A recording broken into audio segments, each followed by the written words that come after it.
What up, cappers, gamblers, punters, hustlers, low baggers? Happy Thursday, March 31st to all of you. Thank you for watching Betting with the Bag right here at the Pub Sports Radio headquarters at the Southtown 101 in San Antonio, Texas. Yeah, baby. Southtown 101. Going to be the last day here for me, Jimmy. I'm going to miss this place, man. I'm going to really miss it. Yeah, I'm still here, man. I'm still fighting here, a good man. fight, my guy. Oh, it's a battle, man. Yeah. This was one tough morning. We had you and Sun Dizzle performing a little concert last night. Yeah, I don't even know what happened. It came out of the trenches this morning, but we made it. Fucking wet trenches. Wet trenches. Yeah, well, it's muddy. You know what I mean? You can't get out of the trenches when it's muddy. Shout out to all the cappers joining us. It was a wild night. We had a great time at the Spurs Grizzlies game. Cashed the Spurs plus 8.5 and the Spurs plus 11.5. Live betting when those teams are down, man. I tried to get in on the under 241.5 and it wouldn't go through, and then the under 240.5, and then went down to 231.5 in like 90 seconds. I mean, only 223 points we scored, so I should have pulled the trigger on that shit, but. It was so close to the number 234, and I know Boston Fish Tanks there. Shout out to Nicky. Yeah. He had 233 and a hook to the under. So he got that by the point. No, wasn't it 112, 111? Yeah. What was it? Yeah, well, that's 223. Oh, man. I'm drunk. How y'all doing today? Dan Kelly in the house says Atlanta -8 plus 140. Says get a nice middle when you can. Equals lots of points and plus money. Says the Cleveland Atlanta game is a COVID makeup game from December. That's why they're both on a back-to-back and third game in 4 days on the road yesterday. Bad situation for the road team. Viper NB in the house. We got Top Set. We got Rez Mob. He did cash again, and I rolled with it. What's up, Rez? I went 2-2 yesterday without my live action. The Canucks hurt me. I don't want to even say what happened yesterday. Yeah. We went 0. I went 0-4-2. 0-4. It happens. It happens. San Antonio and NHL. It's the sauce. Yeah, I'm not in front of those 10 computer screens. But anyway, no excuses here. We're ready to cap some more cards. I actually kind of like this card, Jimmy. I got a nice, fun money line parlay for y'all here. So okay, I'm looking forward to it. FanDuel got Islanders, Leafs, and Bruins to win boosted plus 260. Say that again. Islanders, Leafs, and Bruins. Islanders is the only question mark for me there. There's Sammy Culmer in the house. Sammy Culmer, what is happening? Know something says Jimmy. You can go to get that drink. Did you tell me you're low bagger? Yeah, we got that drink, man. My vision's going. I can't even see that no more. Danny Lopez, Fat Wally in the house. Shout out to Tease, and let's all give Tease our energy and love. He's not feeling well. He went fever. Yeah, he had a big fever, so he's in the ER in Philly. So, Tease, we're thinking about you. We love you so much, man. And man. We want you to get better as fast as possible. So we're thinking about you and sending you as much love and positive energy as we possibly can. And so, Tease, man, get better. Yeah, just a quick recovery. Hopefully it's just nothing major here, buddy. Yeah, man. Amsterdam, what else? What's happening? Nut Flush, Allen, Polly, Walnut, Serious Business, Razor Sharp Picks coming off a 3-in-1 day. Jimmy Gomez, Top Shelf, Ick, Schnizzle, Barry Roselle, Clint Star, the Die Hard MMA podcast. We got Buzznut 721, Cashman 19, Cheshire Cat, the Reaver in the house. The Reaver, wasn't he Money in the Bank? The Reaver. Oh, the Reaver, yeah. The Reaver came down from Austin, Texas, and came to the game with us last night, and he was fun, man. He was Money in the Bank. I like Reaver was a great time, man. Reaver's good people. Mark Schillingberg had a decent night last night. If I wouldn't have bet the Pelicanos late, I would have been up instead of just evens, but he'll take it. And DJ Big Boss, Nut Flush Allen, LJ from H-Town. What a great group. Yeehaw. What a great group. Voice is losing it. And LJ says, I need the Suns to cover 5 points, probably with Coyotes money line. Oh, man, damn, that was a great call on the Coyotes money line, man. Slatsy 2-2, slight profit, and says, do like the Stars to keep winning for that playoff spot. I agree with the Stars. I haven't bet it yet. It was a tough morning doing the prep, and I just focused. It's only 5.5 on the card, too. Is it the only 5.5? Yeah, only 5.5. Well, we have an extremely special guest who's about to make his way to the airport, and a legend in capping and a legend as a friend, man. Wasn't he Money in the Bank? Let's bring him in, the Big Ragoo. There he is. Big Ragoo, and there's the belt right there. The champ is here. The champ is here. There's the belt for winning the NFL Pub Hub. We've got Big Ragoo on it. There it is right there. Man. First annual, baby. The first that thing's annual. nice, man. That thing's nice. Sweet. I feel like Randy Macho Man Savage this morning. Macho Man. Yeah. How's it going, guys? It's a glorious day and a sad day at the same time. Exactly, man. So grateful. I want to give everybody here a big shout out. Everybody with the Pub Sports crew. Unbelievable crew. You know, Jeff, we're thinking about you, brother. We love you. It was a pleasure meeting with you. I'm looking forward to next time. Kevin, you know, Jose, Big Show, everybody. If I missed anybody, I apologize. But, you know, our guys are a special group, and, you know, we just keep getting better and better as time goes on. So I just want to drop in and say, you know, I say so long for now, but not goodbye. You know what I'm saying? That's right. You know, and I'm looking forward to, you know, the upcoming MLB season. Yeah. We work with Jose a little bit. And you guys, of course. And, you know, looking forward to what we do every day. That's it. Yeah, man. Keep growing it. Yeah. We love you so much. Yeah, man. You're a class act, man. On the court and off the court, man. So on that note, I'm going to check out. I got to catch my Uber, and I'll see you guys at the window. Guy. We'll see you at the window. And see you guys next time, brother. That's it. Peace out. Love to the chat. Till next time, my guy. The big Ragu, our NFL Pub Hub champ. Our NFL Pub Hub champ. What a guy, man. What a class act. Oh, no, man. Ragu. It's been years and years and years. It's good to see the same people. You know, you've met from, you know, 5 years ago. You still see him here. Yeah. It's man, it's great times. It's awesome. And there's a $9.99 dono from No Something says, "Drink on me, Big Ragu. You're a good man, No Something. You're a good man, good man." There's Rayhan Hyder. Hope you're feeling better. A lot of our squad got hit by the vid. You know, and, Rayhan, we love you, man. Hope you're feeling better today. This was going to be Rayhan's debut on Betting with the Bag. Betting with the Bag. Yeah, it was still going to be. Hey, it's okay. Just gets pushed back. That's all right. That's all. That's all. For sure. Love you, Rayhan. All right. All right. Later, Ragu. Love you, Ragu. All right. It's time to get to work, Mr. Gogster. This is how the show is popping off. We got Mr. Gogster for the big NHL card. Then C-Mac's going to come on, and he's going to cap the NIT finals with us. Maybe give us some other looks that he's on the entire card. NIT still going on?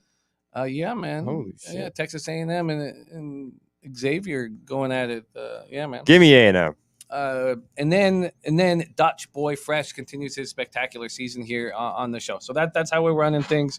Thank you guys all for watching. Let's get to work. We start 7 p.m. Eastern. New Jersey Devils 24-37. Oh, you know what we should talk about last night? The only move that I made was the Canucks. Do we have to? Well, we should just look, the Canucks lost for me. It was fuck me. It was rough. Watching the Canucks play poorly, I was like, the fuck am I on this shit hockey team for, man? They had 19 shots going into the third period, too. Well, you're not winning with 19 shots. And we watched Husso, too, eh? Husso, this guy's a good goalie. Look out for this Husso guy. But yeah, no, it was disappointing to see. I wasn't blaming Thatcher. Margaret Thatcher Demko had a great, she does what she does. She was okay. But it wasn't Margaret's fault. I think it was they turned it up late, but they just couldn't get it going. Yeah, and also funny thing what you said about Clayton Keller. You said about Clayton Keller's kind of banged up. Well, he's really fucking banged up now. He's banged up now. Yeah. Oh yeah, that was rough to see. Went into the boards and his leg got buckled, and hopefully a speedy recovery for him. But we won't be seeing Clayton until next year. No, Clayton, and he had a good season. He did. That was a shit Coyote squad, and he was a highlight of that squad. He's like the Jack Eichel of Buffalo, but in Arizona. And we saw again why you should never bet the Sharks as favorites. Yep. Just dogs only. Yep. Coyotes took care of business there, 5-2. Yep. All right, let's get to work. New Jersey Devils 24-37-5, 8-23-2 on the road at the Boston Bruins, 41-20-5, 20-11-2 at home. We're at TD Garden in Boston, Massachusetts. Nico Dawes versus Linus Ullmark. And again, Mr. Gogster is heading off to the Valero Open when he bounces from here. So you got to give us some another just quick idea of how you're attacking the Valero before we bounce. I got you guys. I got to come matchup bet still. Devils power play 18.3%, penalty killing 81.2%. Boston power play at 23.8%, penalty killing at 81.3%. These Bruins open up as minus 315 favorites, and then just fast money comes in on the Devils. Yeah, Devils move down to minus 250. Let's go to all markets here. They're playing good hockey right now. They are. And this total opened up at 6 and has moved to 6.5 at FanDuel. FanDuel's moved it to 6.5. Devils are a rested group. They snapped their 2-game losing streak with a 3-2 win at home over Montreal on Sunday night. They're a very rested squad, but that was just their second win in their last 7 games. Jack Hughes scored 2 goals, so he extends his point streak. He's got 5 goals to assist over his past 4 games, and Jesper Bratt has just had a hell of a season. Yeah, he came out of nowhere now. And they got Miles Wood back, 65 games. Oh, missed 65 games. He's back. That's huge. That guy's a mean son of a bitch out there. He'll take out anyone. He's like a fucking train coming through, that guy. So he had had surgery to repair a hip issue, and so he's back. He was in the lineup on Sunday, and he'll be back in the lineup again tonight. Bruins had their 4-game winning streak snapped in a 6-4 loss at home to the Leafs on Tuesday night. That was wild. And Pasternak scores the opener, and the Leafs put up 5 straight goals. You know what? Fuck. If the Leafs, I don't want to count them out. I really don't. They're playing good, Jimmy. They're playing good. If Mrazek, it's all about their goaltending. But right now, Toronto, man, they're a dangerous squad. They're a dangerous hockey team. Top 5. Slatsy says Bruins should come in focused after that bad showing versus the Leafs. I agree. Yeah, I agree too. And you're almost getting to a number. Where puck line's doable. I don't know. I don't want to fade the rested Devil squad. So no, I don't think so. Not for me. Okay. Nutflashan says apparently Helisuck is in our chat and took what Peter Loshek said about him personally. Yeah, very personally. 37 saves, I think it was from Helisucks. And look, Jason M going Devils -1 for a big score. I don't know. How are you attacking this game? Do you want in? Oh, after seeing that now, I had a bit of a rough goal yesterday, right? So I'm just trying to tread water. Boston money line, maybe. I'm thinking Boston, not like single, like it's gonna be a parlay piece. Parlay, yeah. I after that loss there, it's just one other thing too. I was looking at the games last night. I believe the Devils are playing 3 games in 4 nights here. Well, they're coming in off a break, so that wouldn't be. Yeah, they had a back-to-back, then had a day off. Now they're playing another one here. No, the Devils haven't played since Sunday. They haven't played since Sunday night. No. So maybe it's the beginning of 3 and 4. Okay, it'll be the beginning of 3 and 4. So right away, it tells me maybe it could be a little under spot, but I still think Boston's going to get it done here, guys. Moneyline parlay, it's going to be in there. It's going to be in there. Yeah, it's going to be in there. I got a -240 there. Okay, well, we'll see what that is connected to, and then I'll lock it into the. We got a couple dots connected to that one there. Winnipeg like Jets 33-25-10, 14-12-8 on the road at the Toronto Maple Leafs 42-19-5, 24-7-2 at home at Scotiabank Arena in Toronto, Ontario. Eric Comrie versus Eric Shalgren. It's a battle of the Erics. Is that what it's come to? Richie Jose likes that. I don't. Comrie 2-1, 2.39 goals against average, 920 save percentage. Eric Shalgren 3-2-1, 2.64 goals against average, 911 save percentage. I think this run that Shalgren's on is going to come to a screeching halt at some point soon. I don't know if it's going to be the Jets, but some team is going to put a beating on them, I think. Winnipeg power play 21.7%, penalty killing 75.5%. Toronto power play 29.3%, penalty killing 84.0%. Let's take a look at the market here for this one. We have... Where is it here? The Jets open up as +146 dogs and quickly move to +200 dogs. Yeah, that's too low. You'd have thought that'd be a little higher. Coming in a back-to-back. Toronto's rolling. So it's moved from an opener at -178 up as high as -250 at BetMGM. Total opens up at 6.5, and that's where it stands right now. 6.5 total. Jets are on, as I said, the second half of back-to-back, winning their third straight game, 3-2 in a shootout at Buffalo last night. I was happy. Maybe after Connor and the COVID issues that the club had, then it went down to -150. I mean, I wouldn't take a -150 money line. There was no way I was making money on the Jets last night. Yeah, Connors has the COVID. Yeah, that's big. But there was no way I was making money on the Jets last night because I wouldn't have taken a -150 on the money line. I would have to have taken a -1. So that would have ended up being a push thanks to a shootout. So no Kyle Connor, their team leader in goals and points, and then Schmidt is out. They're both out for at least 3 games. They tested positive for COVID. That's not a good sign. That tells me there could be a little, not outbreak, but could be a trickle down effect in Winnipeg. And the Leafs coming off their second straight impressive division win. They beat Florida 5-2 at home on Sunday. Then they traveled to Boston, beat them 6-4. And it's all the talk in Toronto is Austin Matthews picks up his 49th goal of the year against the Bruins. So there hasn't been a 50 goal scorer for the Sad Sack Leafs since when? Go Leafs! I'll say I don't know what Wendell Clark back in the day.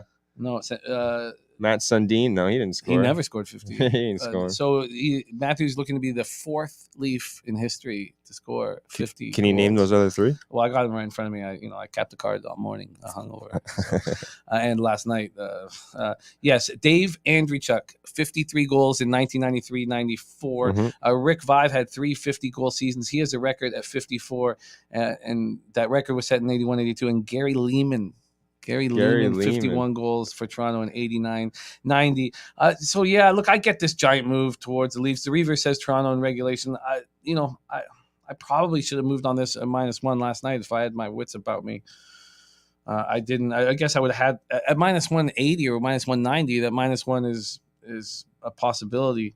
Now I would have to take the puck line at +105. What do you think of this spot? Well, you said, though, with Calgary, he's going to get touched one of these games. It could be here. Really against a tired Jets team that's dealing with not having their. I wish I saw more of that Jets game because they came out down 1-0, 1-1, and then they ended up tying it up in the third, then won it in a shootout.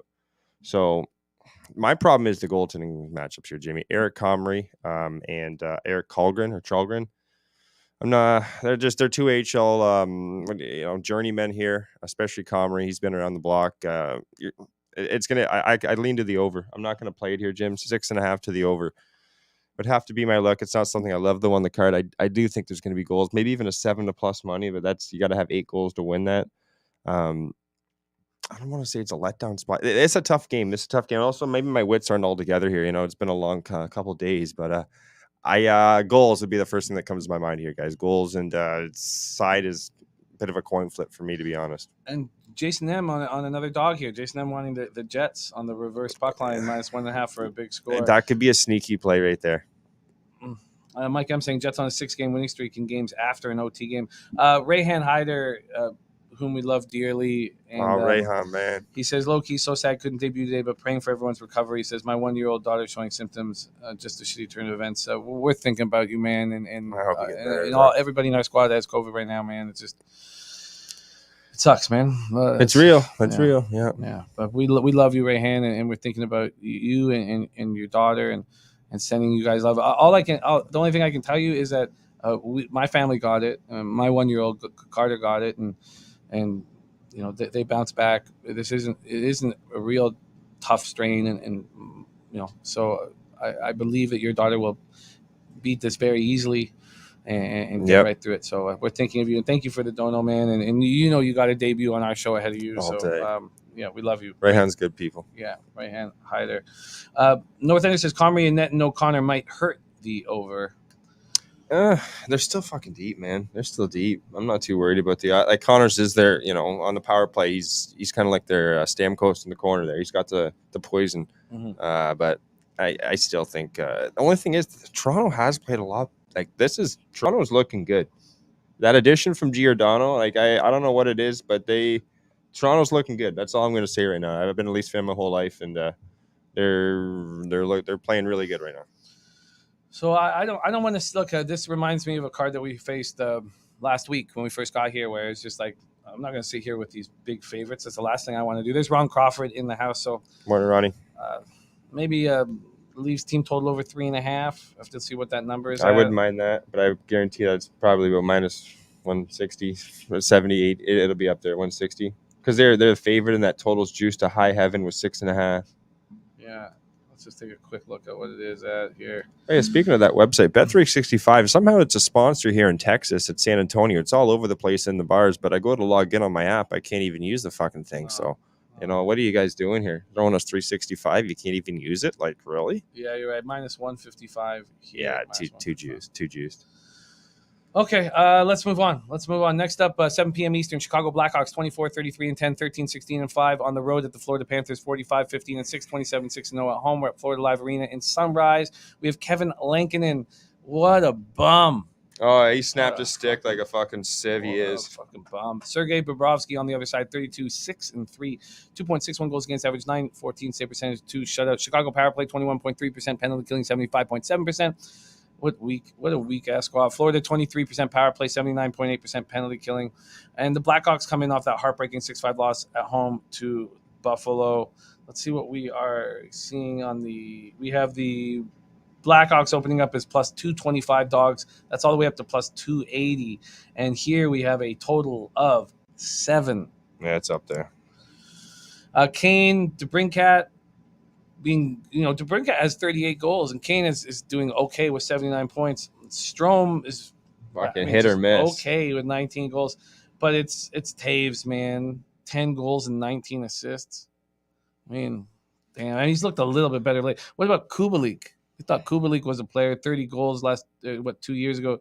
12 goals in 66 games. Blackhawks are a soft hockey team. They're a very soft hockey team. Very. Lankinen in the month of March, 3.87 goals against average, 883 save percentage. He's finally getting an opportunity to play, and he looks awful out there. Thank you guys so much for joining us. We got Eric Jones, Nate Dogg, we got Mike M, Guillermo Uzertucci. Great group, and love you guys. Deacon. What's Deacon say, Jimmy? I hope you're feeling better, but you're looking normal, hungover, lack of sleep. There you go. Panthers coming off a 7-4 win at home over Montreal on Tuesday night. They have scored a franchise record 268 goals this year, non-shootout goals. Florida's nuts. This one shocked me. This stat, I was like, come on. I was like, no way. No way. Huberdeau tied the NHL record for assists in a season by a left winger with 70. He tied the record? You're telling me no left wingers got over 70 assists? I was like, no way. That's quite a bit of assist, though. Was Yeri Curry a left winger? Who? Yeri Curry? Anything above 2,000, I know, Jim. I mean, I was like, no way, man. That doesn't make any fucking sense at all. What about Joe? Well, he's not. Never. I was going to say Johnny Gaudreau, but he's not even that. Panthers have won 45 games this season, 2 short of the franchise record, and Sergei Bobrovsky 3 victories away from tying the club record set by Roberto Luongo. Well, you know him, don't you? I do. I used to call him Bob Lucifer. I call him Bob Lucifer. And did he like that? Well, I didn't say it to his face. Blackhawks. It wasn't a negative thing. He was a great goalie. Okay. Blackhawks, Panthers. What do you think? Fuck, man, it's a bit of a brutal one. I still think Panthers are gonna wipe them though. Chicago's just, other than DeBrincat, you said it, DeBrincat, Kane, their goalie situations really. This is a bad team right here. It's just a bad hockey team. In Florida's the additions of Drew, and they're back in there with getting was it Petrie? No, it was who's the guy they got from Montreal? Jim, I'm drawing a blank. Sherratt, yeah, Sherratt. They're just a much better hockey team. They don't even got to really try here, and they're gonna win this one. I had this in a money line parlay, guys. It's not over yet. We got a couple more in the money line parlay because the juice is just so goddamn high. So Boston and Florida money line parlay. I'm going to throw that on the card. Just Florida losing this game is going to be hard to believe. Just look at Chicago. They have scored some goals, but they blow leads late. They blow leads a lot late. So yeah, I would. I'd also maybe even lean to a Chicago team total under. I don't think they're going to go nuts here. That's interesting. Chicago team total under. I mean, there's such a big dog. I wonder what that price is. LJ from H-Town is on Florida -0.5 first period. Shout out to Elliot V, who made that bank with the Coyotes yesterday. Great call. Elliot V looking at Panthers -1.5. Deacon says Florida has 26 games this season where they've scored 5 goals or more. Top Shelf plays looking at Panthers solo over 4.5. Hey, man. The way that's probably a hit. It's Florida and they're playing Chicago right now, and Buffalo came back 4 against Lincoln and 6-5. What the hell is Florida gonna do? Mike M says Florida first period -0.5 as well. Yeah, I hear that. Yeah, I saw some teams. There's a couple teams I'm really fading on this card, and the Devils one makes me a little nervous, but I think Boston's gonna come out strong. Let's go there, Jose. But Florida, I think they're gonna clean them up here. Well, they didn't look that good against the Habs. No, but they came. But then they put up those goals late and won 7-4, right? Well, they put up 1 goal late. Weren't the last 2 in empty netters? Okay, were the empty netters? Okay, I believe so. Even so, just these guys can. They're too good. They're too good in my opinion, Jimmy. Too good. Team total over 4.5. Dennis Garcia in the house. Great to see you, Dan. There's Dabby Cab. So plus 101 over 4.5. Holy hell. James Lill wants Dabby Cab on today for college basketball. You'll be seeing a lot of Dabby Cab coming up soon. That first period -0.5 and -105. I mean, it reminds me of that Avalanche spot where we were on the Avalanche first period. That was on I don't know, last week when we were here and they were up 4-1 after the first period. Is that a similar spot? Is that the best way to get the VIG down to a minimum betting the Panthers here. And will the Panthers be locked in against the Blackhawks squad that's coming from a different conference? I think they're going to win the game. I don't know how they're going to do it, but they're going to win like Chicago coming off that loss. Either you're it's deflating or it's hard to say what. I don't know what they're going to bounce back with Chicago here. Are they going to come back, guns to the wall early and pissed off after that, or are they just going to come in lackadaisical?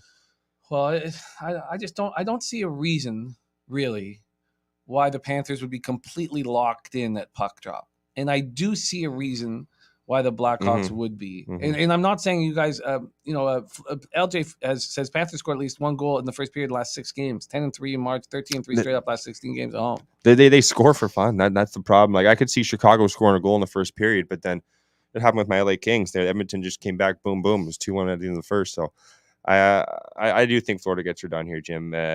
Trying to find the plus money, the good vig on this game, it might be a bit tough. That's why even at a high 370 there, Jesus Christ. I'm throwing that in a moneyline parlay. I don't know how breaking this news is, but Mrazek out 6 weeks. Nothing new. And Campbell's just about to come back, though, right? Campbell's like they're so messed up with goalies, man. I don't know what it is with goalies there, but they that's where goalies go to die in Toronto. 7 p.m. Eastern, the Columbus Blue Jackets 32-30-5, 14-16-2 on the road at the New York Islanders 29-27-9, 17-13-4 at home at UBS Arena in Elmont, New York. We have Merzlikins. Why is What's up, Gomez? Why is Varlamov listed? He's not going. It's got to be Sorokin. It's got to be Sorokin. Yeah. Columbus power play 18.9%, penalty killing 77.4%. Islanders power play 20.6%, penalty killing at 83.2%.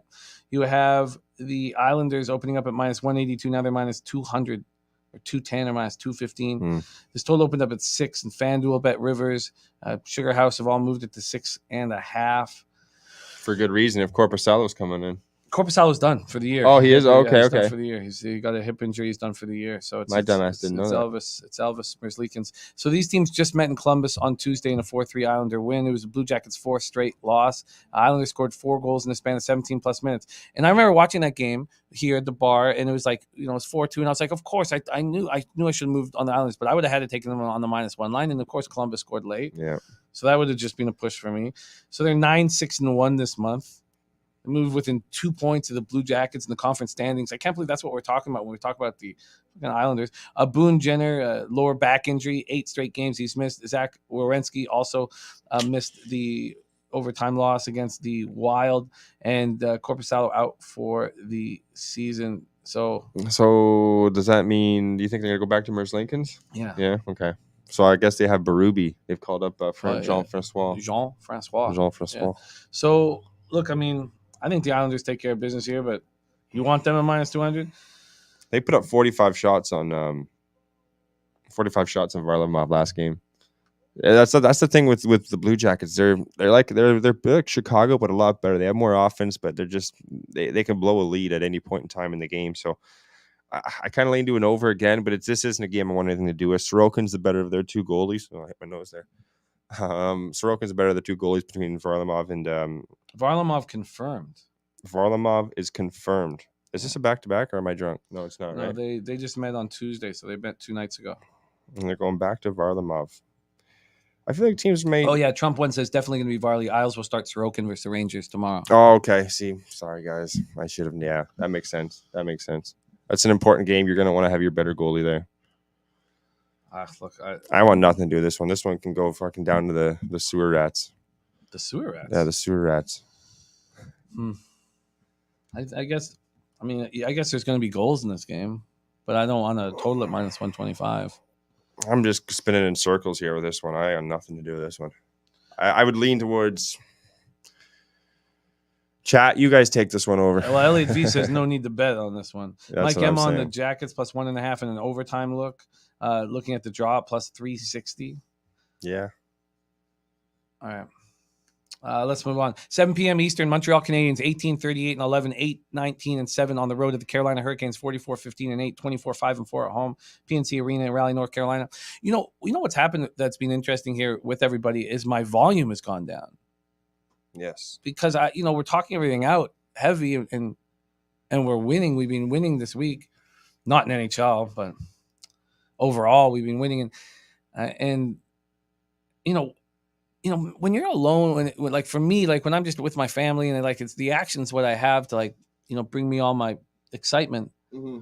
But when we're here with fellow cappers and the best cappers in the game, like it's all about winning. And I would like to carry that over when I go home. I want my volume to drop. And I agree. Jake Allen, 7-18-4, 3.19 goals against average, 906 save percentage, 2 shutouts. Frederick Anderson, 32-10-3, 2.05 goals against average, 927 save percentage, 3 shutouts. Montreal, 13.7% power play, 74.9% penalty killing.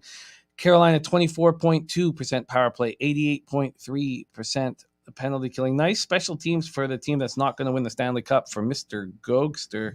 No, sorry, not going to win the Cup. No, they are not going to get win out the of Cup. here. They are not good enough. Get out of here. They opened up at minus 500.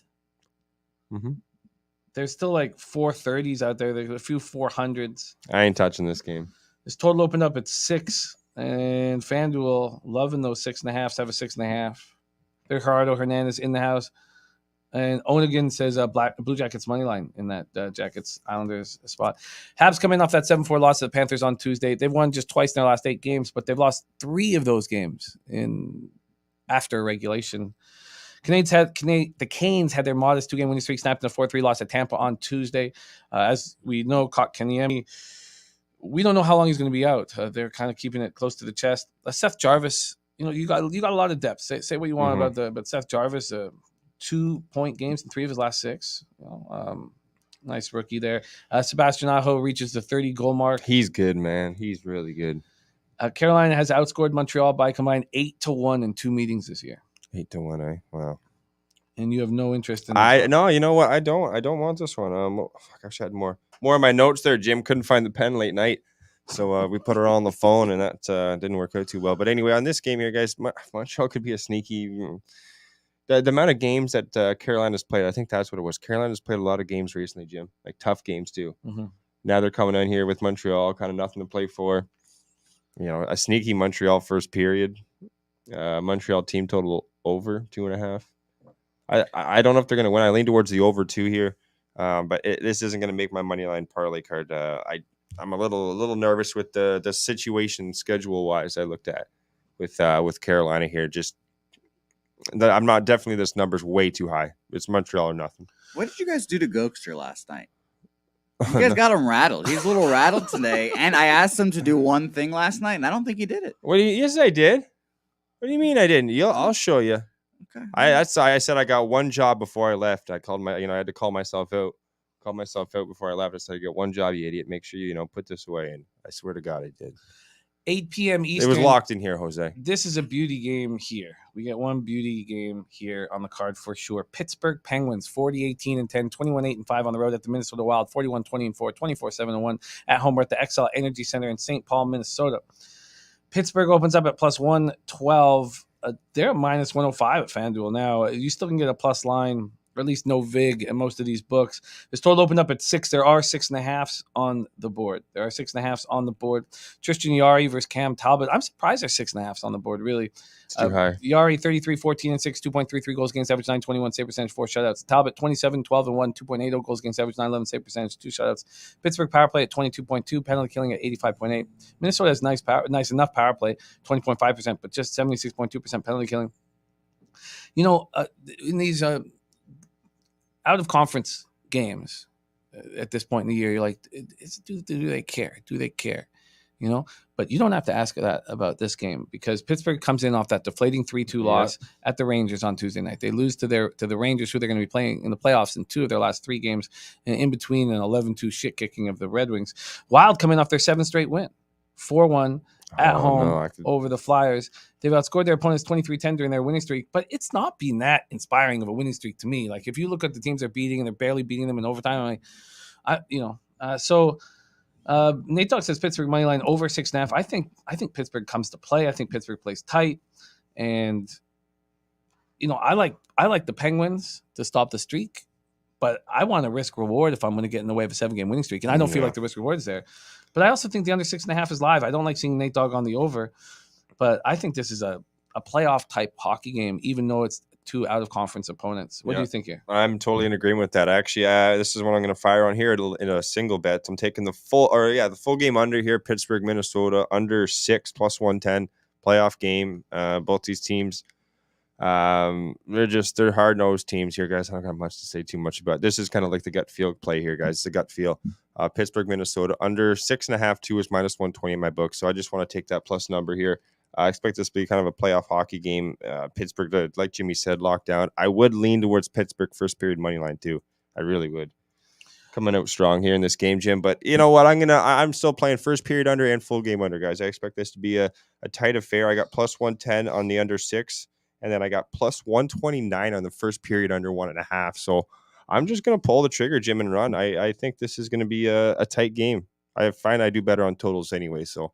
I did all sides yesterday. We saw how that went. So we'll see if the tray of totals are a little better for us. And I think this is going to be an under. What did you get on the under 1.5? Plus 129. Plus one of those hit where we made money. So I think so. First off, Talbot's a much better goalie at home too. And Yari, we all know about Yari this year. First off, and Dennis is on Minnesota. Eric Jones is on Minnesota.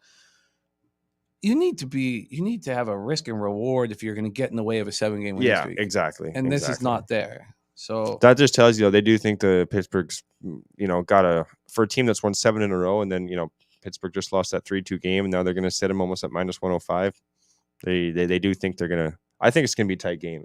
If I don't think it's going to be this can be a playoff game. Hard hitting game. This is a strange out of conference playoff type game in the regular season. Exactly. Yeah. I'm in. I'm going to come in. I'm going to come in on that. Even an under 5. If you want to go nuts and take like an under 5.5 too, I could see this 2-1, 3-2. Like I could see this not. I think 6.5 is way too high. I think they're just kind of freaking out from the last couple games. All right, this week. Gogster. You get one more chance. 1 and 2 on the trip. I'm riding with you again. Let's go 2 and 2, Gogster. I'm taking the under with you. Oh God. Oh no. Jose, maybe just keep it to yourself. I feel. No, man. Because now I'm worried. Now, I'm worried. Can't handle the fucking pressure. I told you. Maybe this will help. Will this help? Oh, I can't get my mouth around that thing. Oh, there you go. Shout out to Trusty. Any little did that relax you? It did, Jim. It did. I think we need to play it again, honestly. Let's play again. Oh, I thought you were gonna play it. I can't get my mouth around that thing. Oh. Let's move on. I'm with you on the under 6.5. We move on to 9 p.m. Eastern. San Jose Sharks 29-29-8, 13-15-4 on the road at the Colorado Avalanche, 47-14-6, 26-4-3 at home. And we have come to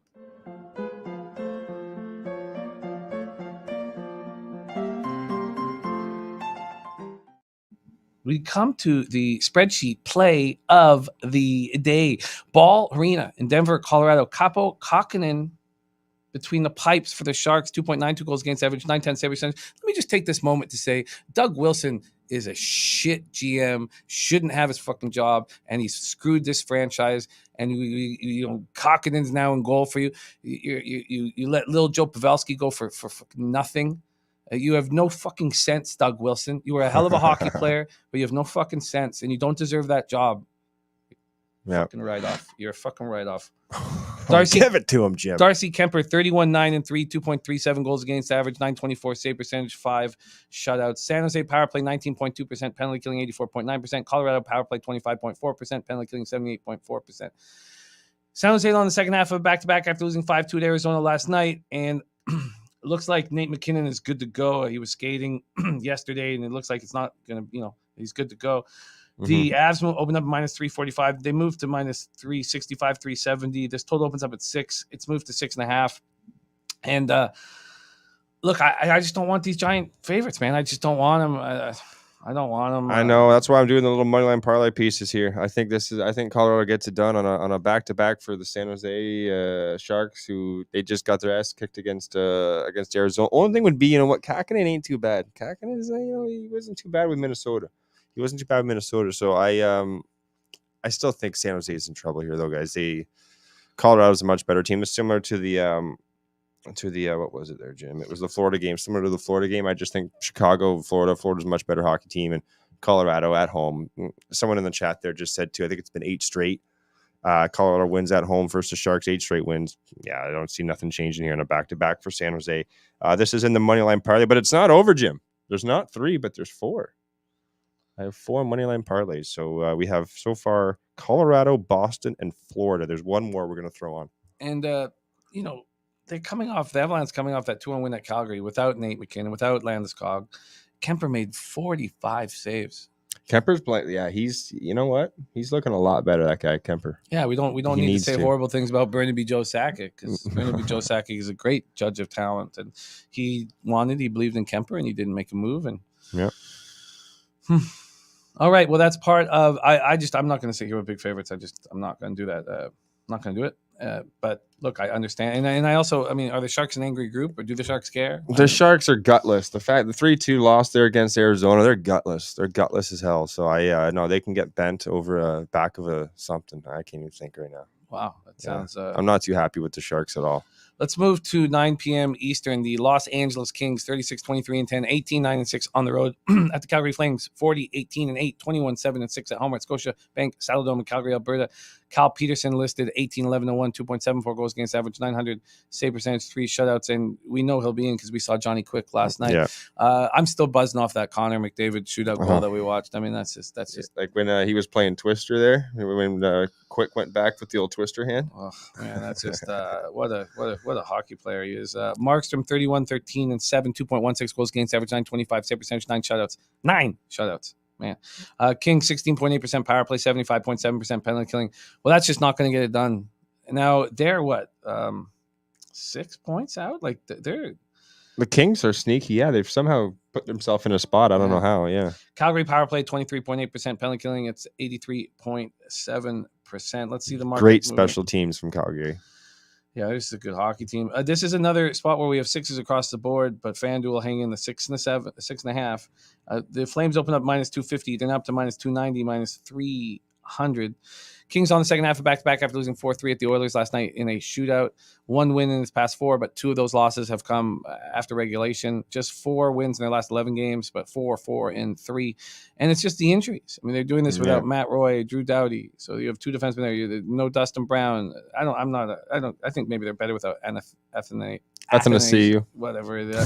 Brendan Lemieux is a big miss because he's a feisty fucker player out there, yeah. Flames coming off that disappointing 2-1 loss at home to the Avs on Tuesday night. They're just 4-3-1 over their past 8. And look at some of these guys who aren't going. So we know that Johnny Hockey line, Lindholm, Kachuk. We know that line is just rolling on all cylinders. But listen to this. Blake Coleman, no goals in 8 games. Mangiapane, who has 30 goals on the year, 1 goal in 13 games. Tyler Toffoli got the 1 goal against Colorado, but that stopped a 7-game goal slump. Kalle Jarnkrok, who they picked up in the trade, he has not scored since joining the team, and it's just been 6 games. So they have players who aren't firing. But those are some great hockey players you just listed off there. Those are some, those additions that's a good hockey team if that's their second, third lines. They're only 6 points up on the Kings. Now they have 3 games in hand. But they're only 6 points up on the Kings, and here they are, -3? They're only 6 points up on the Kings? Yeah. Wow. That just tells me. Okay, then Calgary, the coach, coach there, that funny-looking guy, used to actually coach for LA Kings Sutter, right?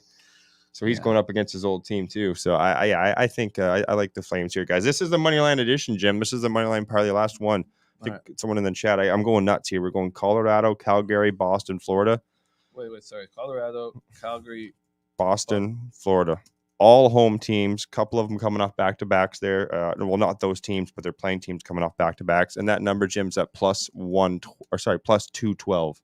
You can get those 4 money lines at, guys. So if we get some overtime wins, which very well could happen, some of these teams just want to come up with a point.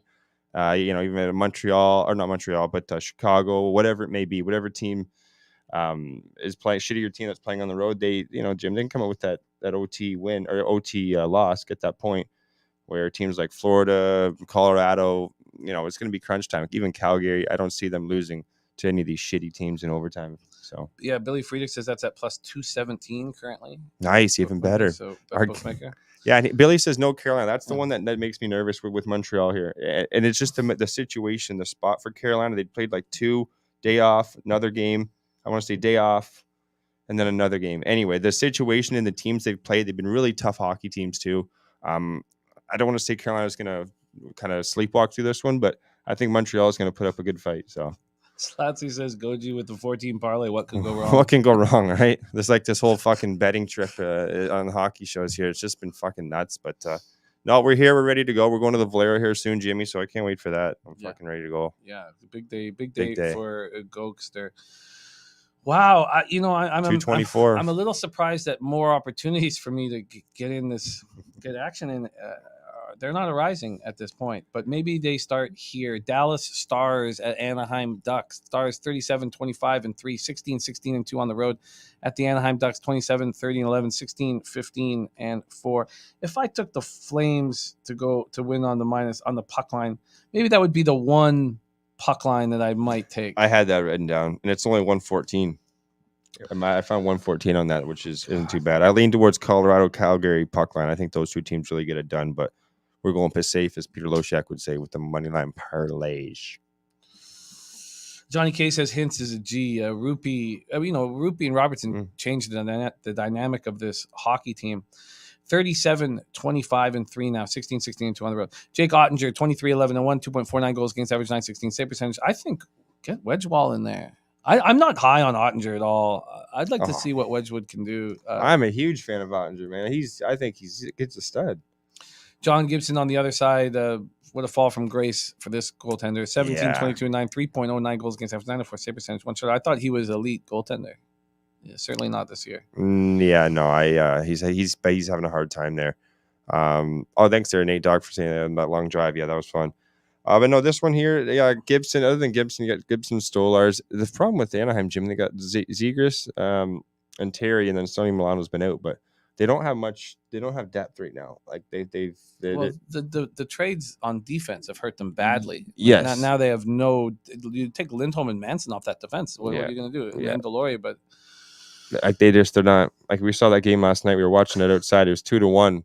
And Dallas tied it up 2-2 and then won 3-2 in regulation. So I lean towards the over, but it's not a game I expect Dallas to get her done, Jim, but it's not a game I love. Uncle Oliver says Stars puck line. Mark Schellenberg says, do we know who's in net for Big D? I mean, not for certain, but we expect it to be Ottinger. So they played last night, no? No, they played 2 nights ago on Tuesday night. The Stars opened up -175. That hasn't moved. You can get them at -170, you get them at -180. This total opened up at 5.5, and it's kind of come back a little bit to the under. In this one here, Jim, Anaheim's just so bad right now, guys. Like they're a lot of these hockey teams, when it comes down to the end of the year, some of them are going to be that dog that pest. I think Montreal can be that team, but some of these other teams, Anaheim, Chicago, they're struggling to get to the finish line. Even San Jose, losing to Arizona last night, that was bad. So this game here, Jim, I don't want too much to do with that. Guys in the chat, I do understand you taking the over in Dallas, but I'm gonna stay off this one. I'm gonna stay off this one, Jim. Yeah, right over there or what? It's been a long week or two. It has been a long week. Stars -1, I think, could end up on my card. So let's just review NHL action, and then we'll hear how Gogster is betting the Valero Open that he will be at live and in person.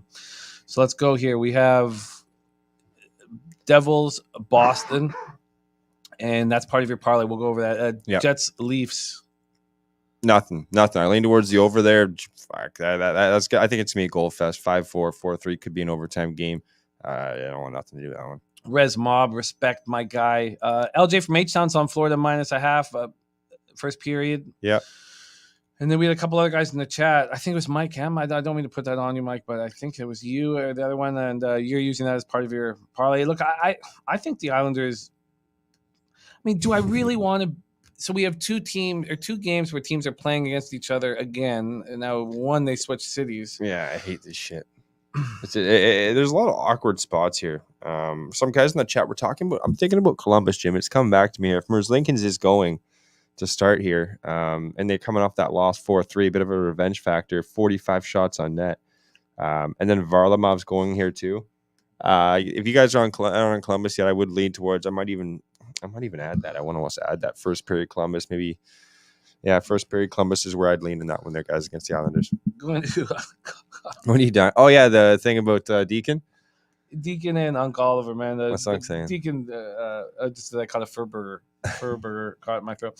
We're also trying to decide who gets what if you die on the show. So Yeah. Oh, okay. we're also distributing that. Ghost, do you have any first dibs? Well, I heard the laptop's gone, so there's nothing else I want here. Yeah, right now. the hats and the laptop are gone. And if you get the shirts, they'll all be the same color, black shirts. So Do you have any season tickets to any hockey games or anything? No. Okay, But next year, shoes? yeah, my shoes, my Nikes are pretty nice. Okay, I'll take the Nikes and the hats that are in the guy's car. Okay, I'll take the place in Toronto. Deal. Oh, you don't want that place. You don't man. want that You do place. not want that place. No, Trust no. me, Gogster crashed there for a night. Man. Yeah. You do not want that place. Habs, Canes, we are off, and then we finally can make some moves. Pittsburgh, Minnesota. So Gogster's on the under 6 at +110, and the under 1.5 +129, and the under 6.5 I find appealing. I will look at the price difference for the 6 and make a decision there. Ron Crawford has a spreadsheet play today on Colorado -1.5. I like that. I guess the Kings are vulnerable here. After that tight game against the Oilers and the Flames coming off that very disappointing game. Sutter going up against his old team. I think Calgary is a good spot. Yeah, Calgary, especially coming off that 2-1 loss. They should come over. And Patterson's nothing to worry about compared to Logan Thompson or some of these other AHL goalies that are a little better. Cal Patterson, love you, bud, but you're just you're not that good.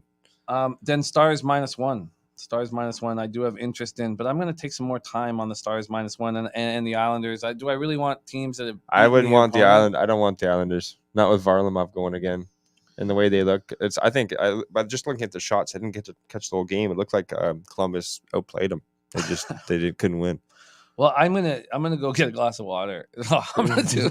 So why don't you let us know how you are betting the Valero Open? I'll be right back. All right. Jimmy's gonna be right back. We're here. We're live.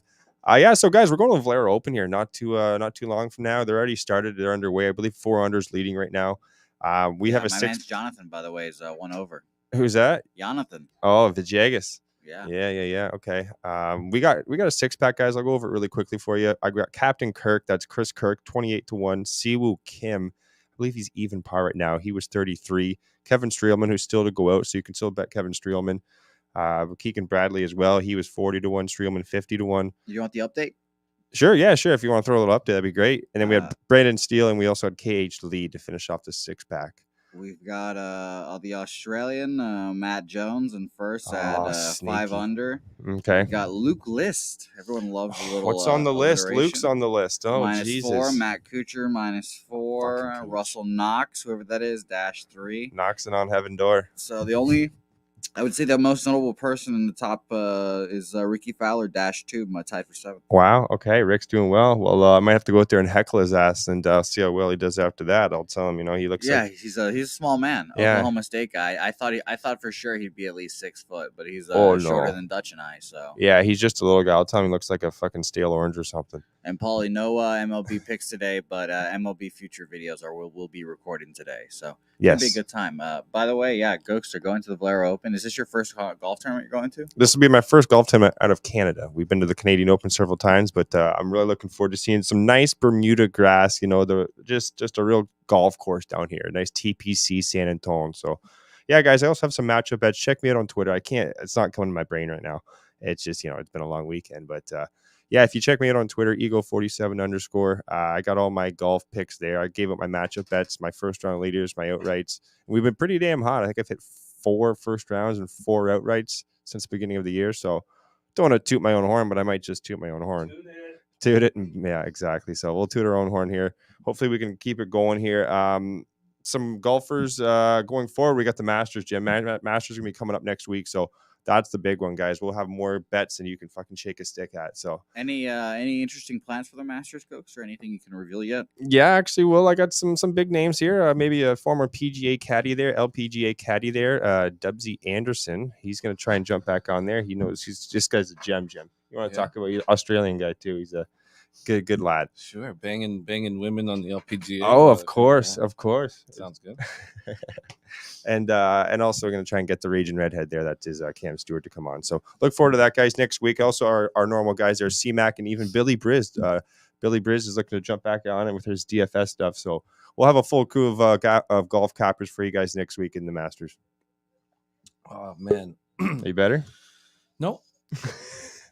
Mr. Gogster, I love you, man. I love you, brother. Have a great time at the Valero. We will. And you will be. We're doing a game tonight.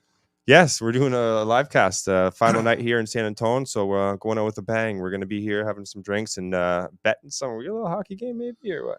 No, we are sorry, Gogster. No, we are live bet casting Milwaukee Bucks at Brooklyn Nets tonight.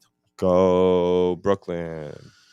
Here. We might be a little more, I guess, prepared than last time. Last time we didn't even know where the game was. We know this time. And that's good. That's a good start. That's a very good start. I mean, 10 days, drinking like this, it's, 4 or 5 hours of sleep a day. What do you expect from us? But anyways, guys, who cares with that? I love everyone here. Patrick Brown, Dennis Trusting, let's good names here. Ryan, Pat Brown, Northander, Mike M, Nate Dog, everybody, guys, appreciate the love. I'll be back in Canada here on Friday. So we'll be back to the home base and golf show will be the first thing coming up. So we'll see you guys for the Masters next week. There he is, Mr. Gogster. Catch him tonight after the Valero Open on our live betcast. There he is, Mr. Gogster. Okay, so we've talked NHL. We talked Valero. It is time to talk the NIT Championship, and we have just the man for the job coming to us live from Las Vegas, Nevada. Please welcome to the show, Mr. Miggy Mac Daddy in the house. There we go. I was gonna Connor, say, how are you, my man? We good? Yeah, I'm good, my man. I'm sweating the COVID off here, but it's either sweats or I'm cold as fuck with the chills. So, but I'm good. It's rocking. You're battling through it, man. This trip really took a bite out of us, man. Really took a bite out of us. Yeah. You're a good man, still wanting to get up here and do your thing. We have the NIT Championship, Xavier Musketeers versus Texas A&M Aggies. We all cashed on Texas A&M just a couple days ago, and now we are back in action. Let me pull up the action that we have here on the market. We have Texas A&M opening up at -4.5, and there are now 4s on the board. There are now 4s on the board. This total sitting at 137.5. Sitting at 137.5. Mitch Fearing says Xavier money line plus 175. Says bad matchup for A&M, and you're getting a lot of love, for fighting through the vid. A ton of love. Yeah, shout out to the chat, man. Everybody in here. As I always say, the best chat anywhere, Jimmy, in the goddamn game. Period. We have. I always got to say that. Sorry. Yeah, no, it needs to be said, man. I love it, without doubt. Let's bring up the cash flow here before we hear our guy C-Mac's thoughts here. But we are getting looks in the chat. Everybody's giving us their looks in the chat, and we have a look on the under. Franco White saying actually first half under. Let's see what we are doing with here, and then we'll hand it over. NCAA basketball. Here we go. We have just 6,000 tickets in at this point. 70% of the tickets and 81% of the cash on Texas A&M, and the market's moving towards Xavier, which makes me think gambler's first glance and razor sharp picks. The total is at 60% of the tickets on the under and 75% of cash on the under, and it's not moving. So balls in your court, C-Mac. How are you betting the NIT finals? Yeah, this is a little bit of a gambler's first glance, maybe, from Razor, and shout out to him. And this is one, sorry, because there's one game, Jimmy, I'm going to wait on here. I'm going to wait for this line movement. I don't have 80. I have right around 60, a little bit over 60% on both the tickets and the money. But still, all on A&M here. Let's touch on the total. I don't really want to touch this total. A&M's gone 5-0 to the under its last 5. Xavier, obviously, a little bit with them. They shut the lights out, I thought, pretty early and often against St. Bonaventure. This was a team, real quick. Let's get into Xavier. Let's break this down here. Too bad. Both teams bad shooting teams. Both in the 250s, 270s shooting the 3. One thing A&M is getting the paint. But let's touch on Xavier first here. Obviously, the coaching change. I can't believe they hired Miller. They fire, what's his name? Steele. Now they're going with, what's this guy's name? Jonas Hayes as an interim coach. And with Scruggs out, he was, their senior. They played well without him. He's kept a 6-man rotation. Obviously, Jack Nungy's been the guy, the 7-footer in the middle. He is key. I wanted to touch on in this game because this is a standalone game here today. I think there's two props with both their points. If you like Xavier, you like Nunji over 14s plus 110, and you like on the other side the guard Jackson, who's the best player on the court, period. I think for A&M, who's carried them really for 2 weeks or longer than that, how well this team has played. Over 15 points is plus 110 as well. So if you like a little player prop action, looking for something different in this game, I'd look to one of those two stars to get the job done. That last game, though, against St. Bonaventure, they just got out to a hot start. I mean, St. Bonaventure couldn't hit a shot. Next thing you know, it's 20-4. I don't know if Zach Fremantle and these guys shoot it the same with the 6-man rotation. Kobe Jones has to be big as well.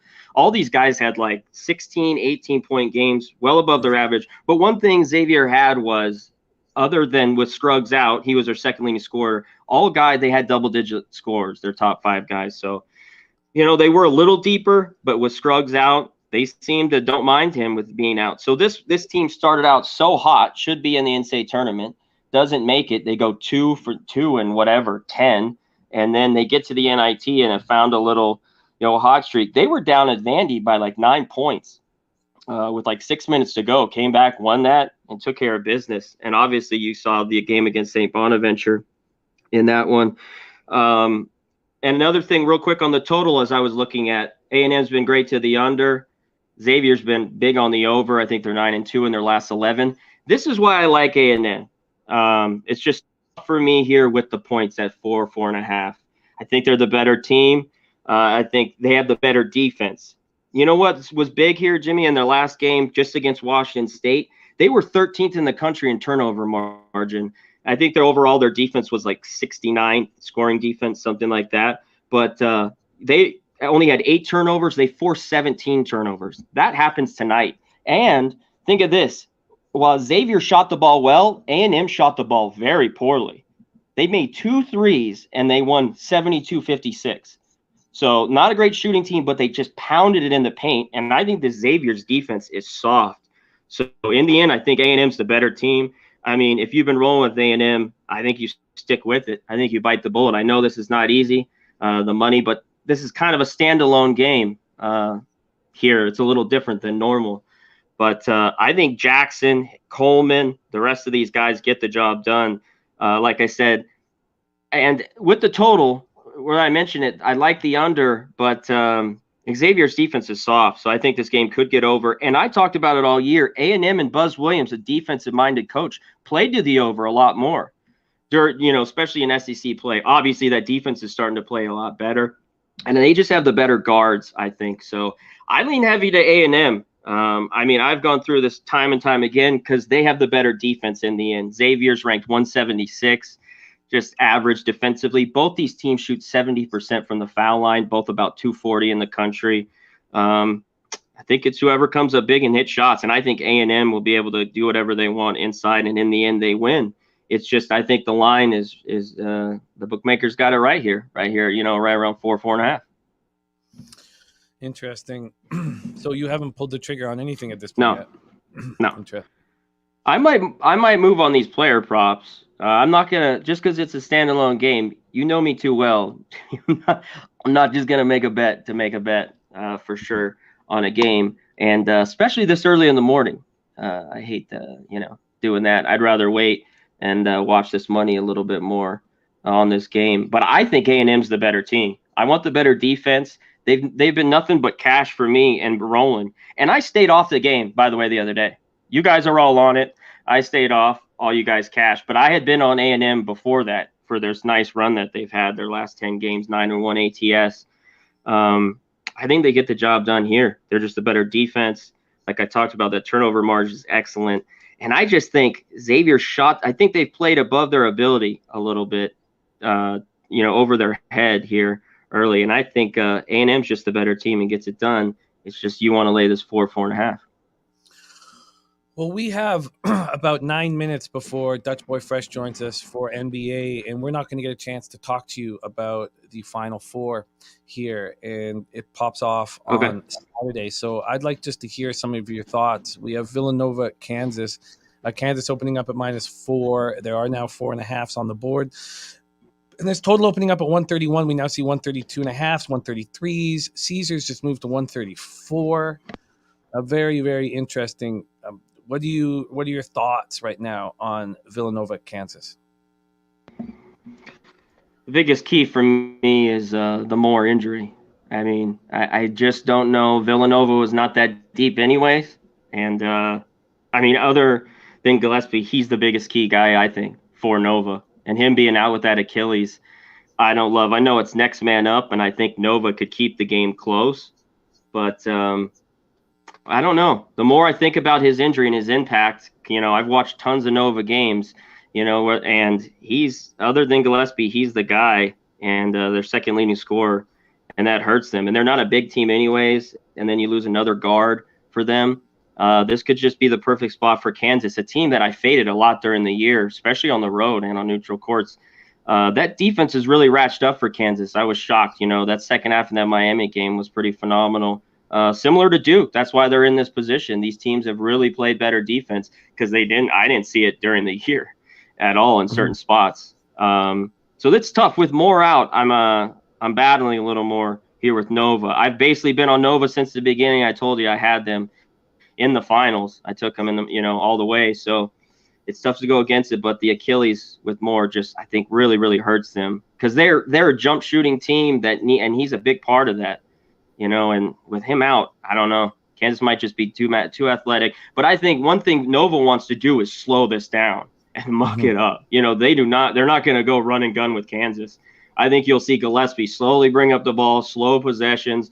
I lean under a little bit, and that total's light for a Kansas game, but I just know how Nova plays, and I don't think Jay Wright wants to get up and down with Kansas.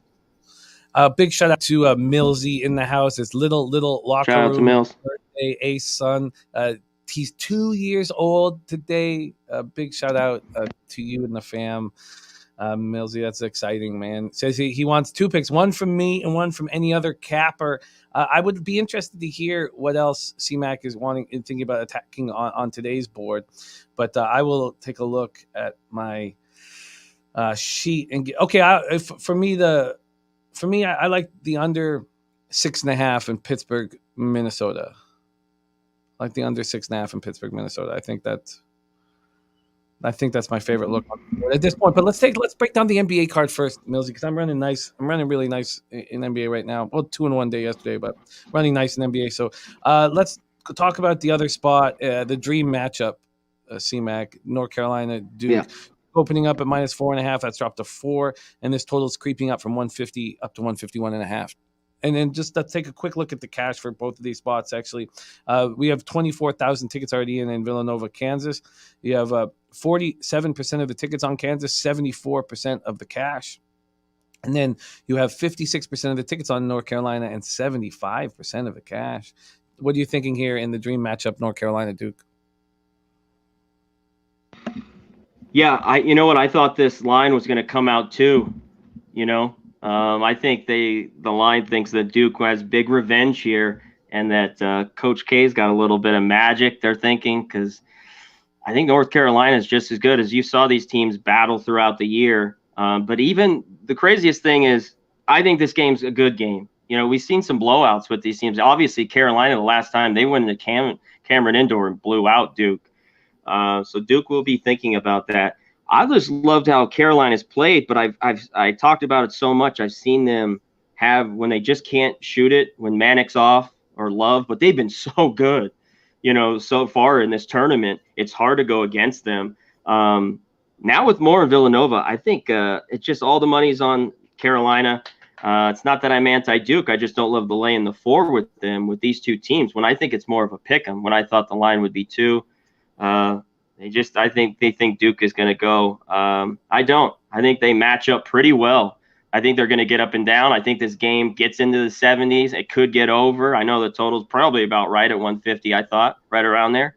And it should be exciting. I think shots will be made and more of an up and down style, if you like, in this one. It should be a classic Carolina Duke here. Mark Schlemberg has a plus 3,400, 34-1 ticket for North Carolina and Kansas to win Saturday and play for the ship. Play for the ship. It says, thinking about cashing out because a lot of people are picking Duke to beat North Carolina. Thoughts? What do you think, C-Mac? Yeah, I mean, right now Duke's rolling. I don't know. It just seems like, every game I've watched, not to be a hater on Duke, they've played really well. It seems like they've gotten the calls, but they played well in these second halves, kind of like North Carolina has in these games. So I thought in that Arkansas game and games back that Duke was getting the free throw line a lot of ticky-tack fouls, So I'm not so sure of the Coach K factor and what, they all want here. Obviously, they have this matchup now, so I don't know. I think they just let them play. I wish these refs, would just keep the whistle from blowing. Let's just keep it that way, What I would do personally, Mark, is I would do nothing, get through the Kansas game, and once you get through the Kansas, just let it ride, bro. Well, no, I would just get through the Kansas game, and then I would think about hedging. Guaranteeing you, because I mean, it I'm not massive on that. Yeah, but real quick. I mean, if you want guaranteed money, get through that and then hedge out. Yeah, it just depends where your bankroll's at. What if you want to guarantee $500 or $1,000 or go for the big score, but definitely get through the Kansas game and then make the decision at that point. Not Flush On says they're definitely going to be leaning towards Duke. There you go. Great stuff, C-Mac. I love having you on the show. Thank you for your insights. Is there anything else in NHL or NBA that you are attacking and just want to touch on, or are you just focusing on? I don't love the NHL card. I didn't touch anything last night because I wasn't feeling well. I didn't love it. I think there's a dog or two that could be live tonight. Maybe the Canadiens. There's a couple NBA games I'm looking at. I'm looking at the Pistons here a little bit. I wanted double digits with them, but they've played better. And, of course, at home, when they catch a number like this, I wish it was 10, but it's 9.5 right now in most places. I like the Pistons a little bit. And I know Levine's up in the air with the Bulls. Don't like the Bulls at home. I know the Clippers playing a little bit better, but short number with them. I get the word with Levine. I like the Bulls laying the short number at home. There, -2. I like it. That's it. I like it, C-Mac. Thank you for fighting through the vid to roll with us. Yeah. And we love you so much. It was such a pleasure to finally get a chance to hang out with you, my guy, and can't wait for the next time. Go get that cash and know you're loved, my guy. Real quick, if I pull the trigger on the college basketball game, I'll let you know later. And like I said, I might go props in this one. I might take those points with Jackson. I'm not a big prop guy, but when we get these single games and people want to play for me, and sometimes if I'm not on it, I'm not going to push it. But I'd look to one of those guys because I think they're big key, and you're getting plus money, at least plus 110. You're getting a decent, and those are their averages. Just about both those players, and they've got surpassed that lately, Jackson and Nunji. You know what I mean? They've gone over that 14 and 15. So if you're looking for a prayer prop in that game, look at those. I love it, C-Mac. Okay. Rest up, hydrate, get the vitamins in you, and I'll be in touch, my guy. Sounds good. There he is, Conor Mac in the house. Follow him on Twitter at Conor Mac Picks. We move over to the NBA, and man, do we have the perfect man for the job here, hitting at 60% on our show.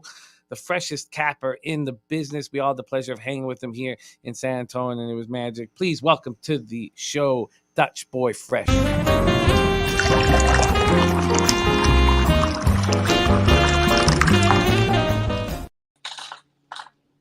Dutchy, what's good? Jimmy grilled motherfucking cheese bag. My guy, man.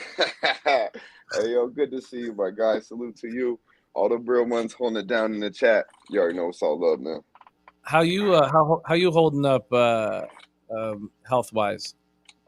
I mean, shit. What they got something they call the COVID out here.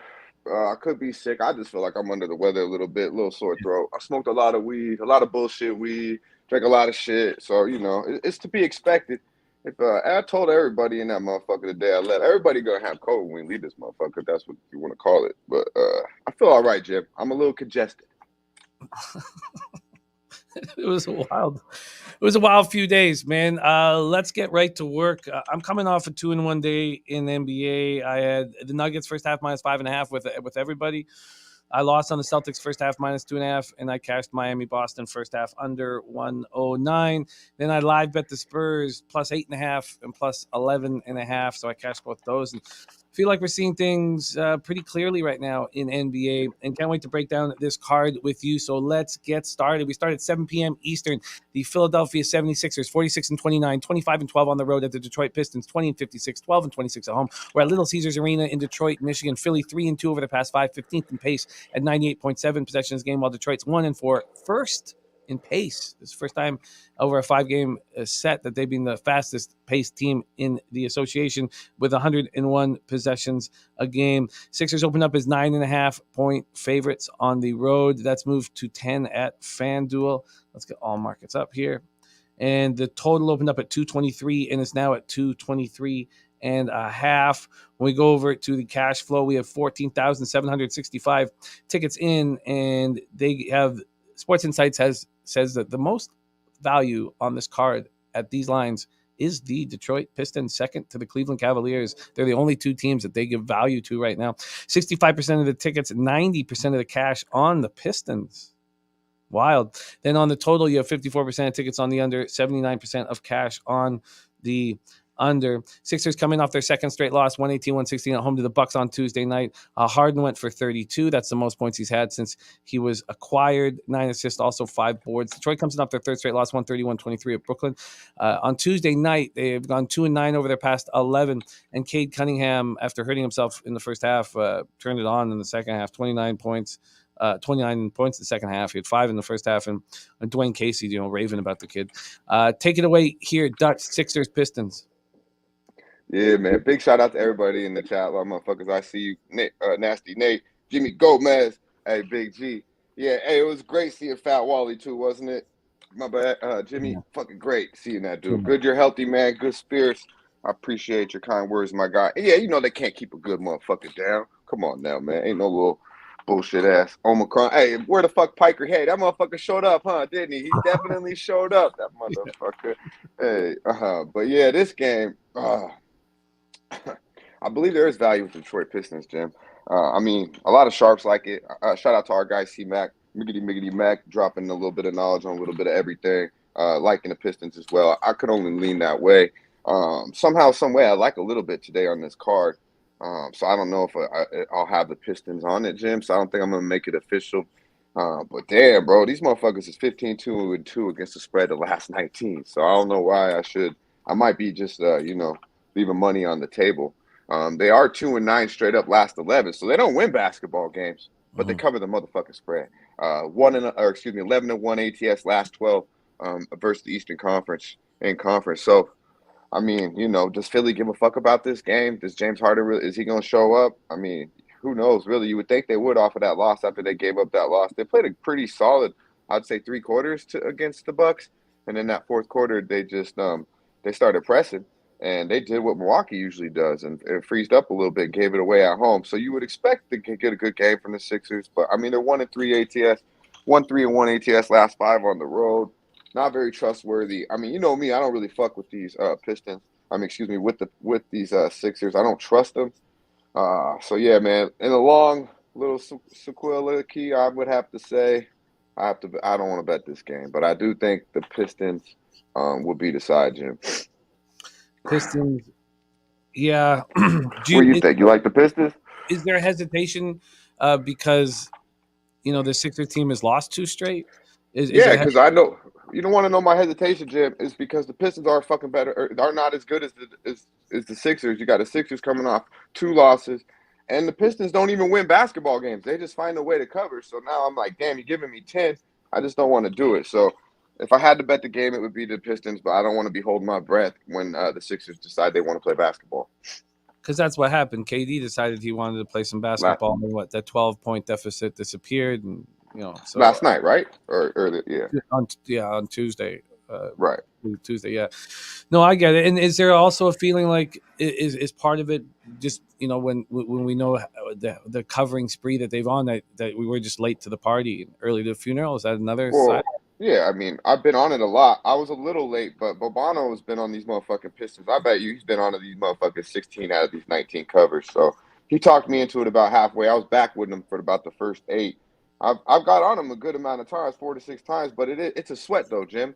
So I'm not feeling too good right now. I don't know if I need to add that to my health. So yeah, but if you're gonna bet this game, bet the Pistons, and they'll probably find a way to cover. But I believe the Sixers will win the game. Obviously.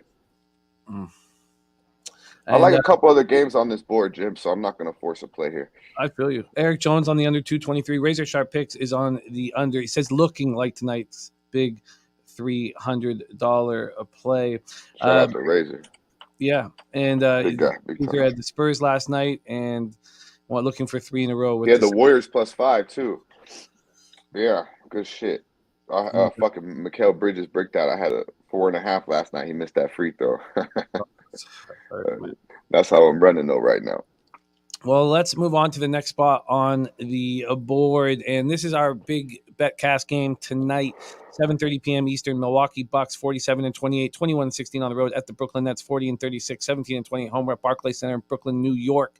Milwaukee 3-2 over their past 5, 6th in pace at 100.2 possessions a game, while Brooklyn 3-2, 10th in pace at 99.50 possessions a game.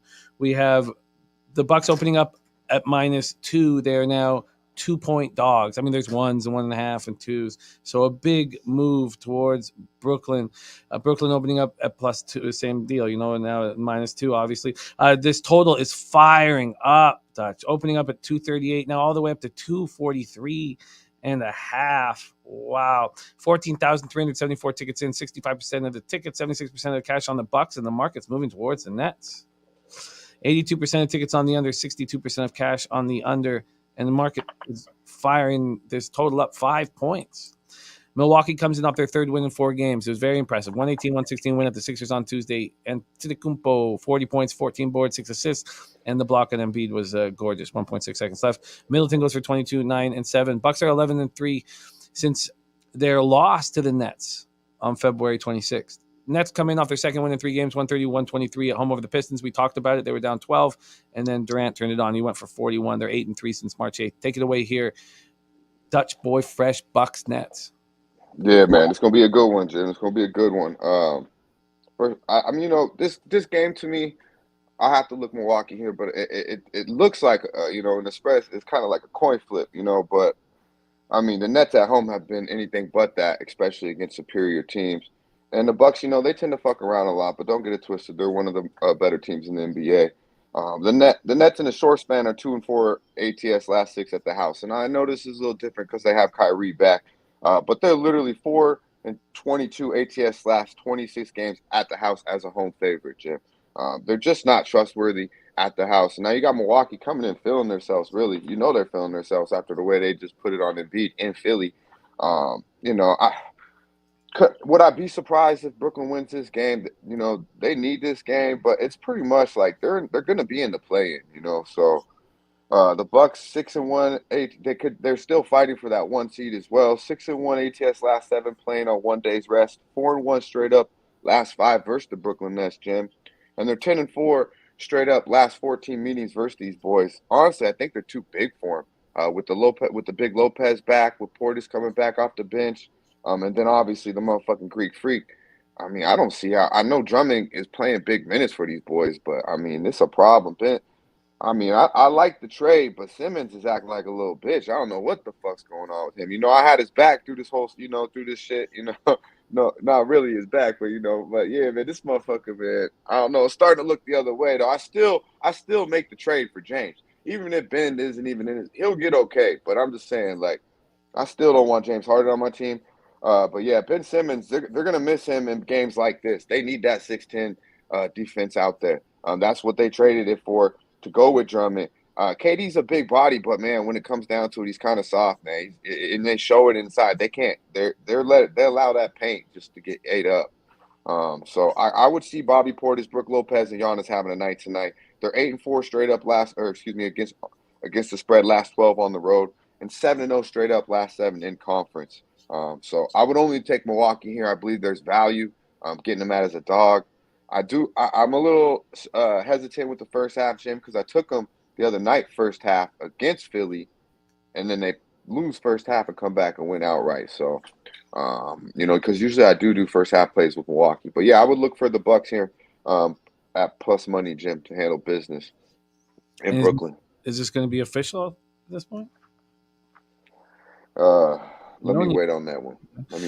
I haven't pulled the trigger on. I pulled the trigger on 3 games today, and this one I haven't pulled the trigger on. But I don't know why I wouldn't bet the Bucks here. But the reason why, because I know it could be fuckery, and Brooklyn could win this game with Kyrie back and KD. Like I said, I wouldn't be surprised if Brooklyn wins this game. LJ, laughing with the KD soft. It's just that the one thing, we know he's a tough guy, but he can't bang shoulders. He does not have big enough shoulders to bang down low. That's just, so he can't. Hey, H-Town's my guy, but KD's soft. He get in his motherfucking feelings, first of all, and he's soft when it comes to that body. He don't want to feel no shoulders. Look, Drew Holiday will fucking get up in that motherfucker, bro. He's soft when it comes to that. And he's soft as fuck for leaving fucking OKC to go to Golden State. Yeah, man. It's soft all around that motherfucker. But he still is probably top 2, 3 motherfucking NBA. No doubt that, right, Jim? No doubt about that. He's a soft motherfucker. What they call him? Charmin? Yeah, man. Next up, 7:30 p.m. Eastern, Cleveland Cavaliers, 42-34, 18-19 on the road at the Atlanta Hawks, 39-37, 24-14 at home. We're at State Farm Arena in Atlanta, Georgia. Cleveland 1-4 over their past 5, 24th in pace at 95.6 possessions a game, while the Hawks 4-1, third in pace at 100.5 possessions a game. Both teams are on the second half of a back-to-back. We have the Cavs opening up as 5-point dogs. It goes to 5.5 and then to 6. And this total opening up at 220. Can't have gone up that much. I think that's wrong. I think it opened up at 225.5 and it's gone up to 230. I think that's just a mistake from the Action Network. I'll take a closer look here in a second. Cavs lost 120-112 at home to the Mavericks last night. And, when Dan Kelly talked about Dean Wade being able to have the surgery and still he could have waited for the surgery to the end of the year, and he's having the surgery now, and that's a exact sign that they're tanking. They're letting go right now. I should have realized that the Mavs were the play, and it was a mistake. LeVert goes for 34. That's his highest point total since he arrived. We know no Evan Mobley still with that sprained left ankle. He's expected to miss this game and the next one. Hawks won their third straight, 136-118 Oklahoma last night. Hawks are back a half game of Charlotte and a full game with Brooklyn, and Trey goes for 41 against Oklahoma City. Take it away here, Dutch. Cavs, Hawks.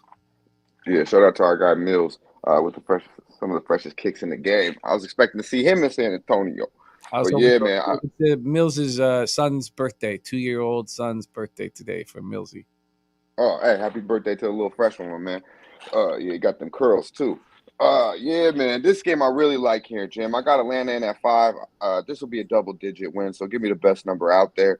I know it's probably went up a little bit. I watched that game yesterday. I did have Mavericks action. Only thing that really kind of, saved my night a little bit. I had Phoenix at 4, but I had a bigger bet on them at 4.5. I threw a little more on it when it dropped down to 4. It didn't scare me, but yeah, that fuckery was in. But yeah, this game I really like the Hawks. It's home. The Cavs played a tough game last night. I mean, they played tough. Grind out game with Dallas.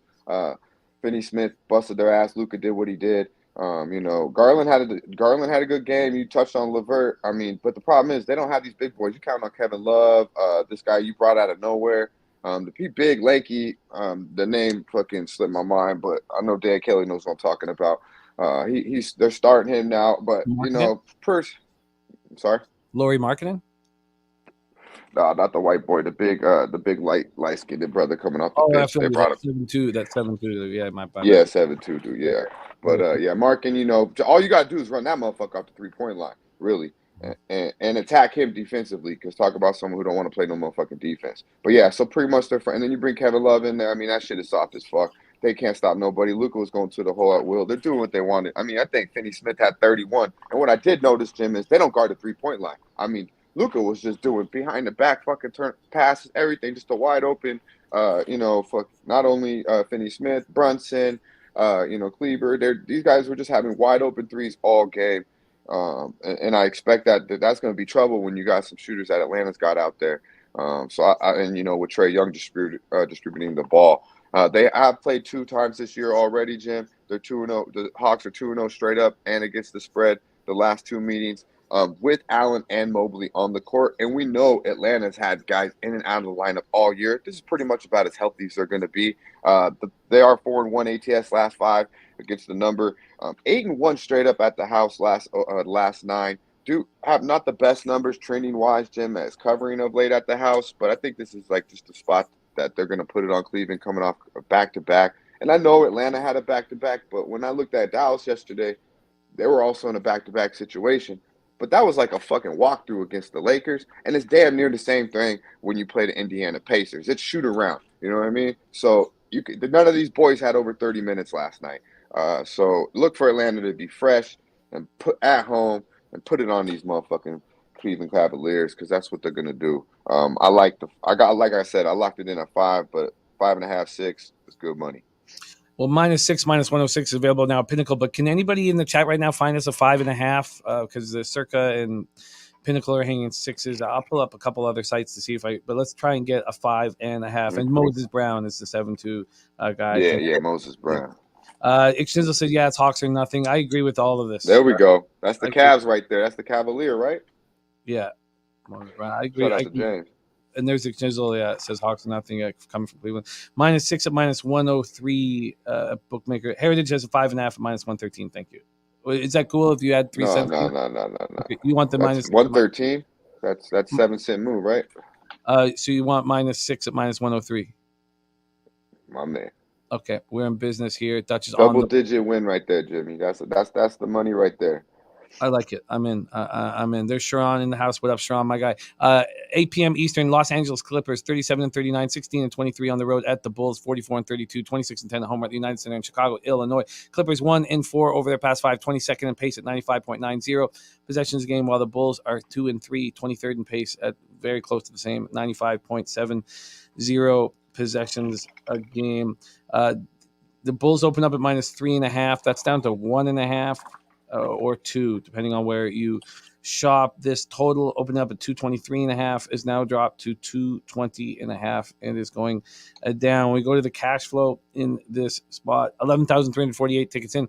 44% of the tickets on the Clippers and 81% of the cash. So that's coming in on the Clip Show after that incredible comeback victory, and then 54% of the tickets on the under and 94% of cash on the under. A lot of money on the under here. And that was an incredible 121-115 comeback win at home over Utah on Tuesday night, fueled by Paul George. And we were watching it live, and we lost our minds. It was extremely enjoyable, and we all cashed. Bulls coming off their second win in 3 games, 107-94 at Washington on Tuesday night. And take it away, Dutch, Clippers, Bulls. Yeah, Dan Kelly said he got the -8 on them Hawks at +140. I'm digging that, my dude. I see you. Yeah, that was crazy, Jim. You know, I was doing something, man. I had you on my phone for a minute. I couldn't get in the chat or nothing, but I seen you, and you was you wasn't doing too good about that third quarter. All I heard was grilled cheeses and pretty much fuck the Clippers.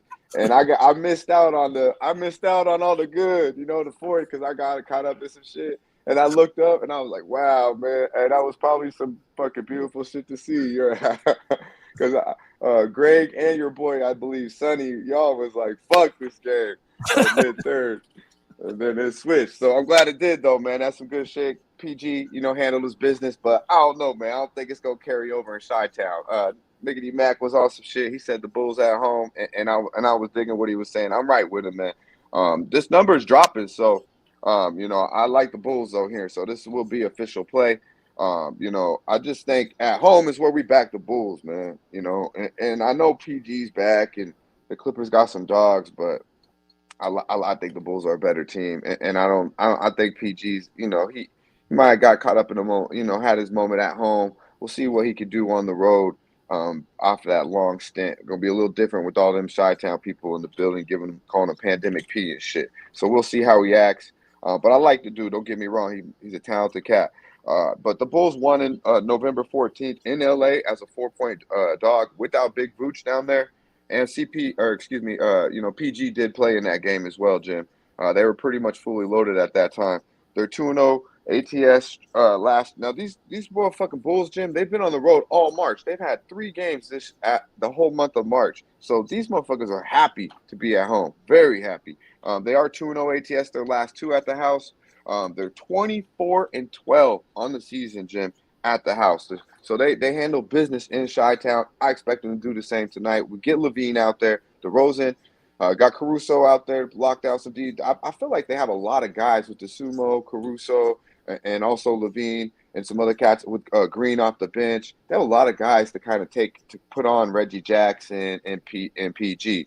Pretty solid matchups. I'm not gonna say they're gonna stop them, but you got a lot of guys to throw at these two guys that you gotta have to contain if you're gonna win the game.